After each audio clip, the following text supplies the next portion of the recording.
നിന്നോട് ഞാൻ പറഞ്ഞിട്ടില്ലേ ഇതുപോലത്തെ പെപ്സി കൊക്കക്കോള അങ്ങനത്തെ സാധനങ്ങൾ മേടിച്ച് കഴിക്കരുതെന്ന്. നിനക്ക് ഇത് ആയിക്കണമെങ്കിൽ വല്ല നാരങ്ങളോ കരിക്കുമ്പോഴോ എന്തെങ്കിലും മേടിച്ച് കഴിക്കും.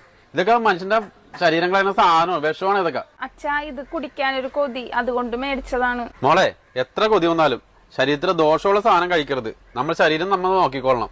വീട്ടിൽ പോവാൻ നോക്കി ചെല്ലി. ശരി അച്ഛാ.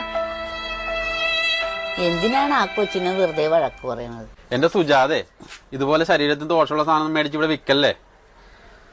ഒരു പകരം കപ്പലിനെയും എടുത്ത് മോക്ക് വിഷമായെന്ന് തോന്നും. ആ വിഷമിച്ചാലും കുഴപ്പമില്ല, വിഷം കുടിക്കാതിരുന്നാ മതി. വെച്ചിട്ടുണ്ടായല്ല.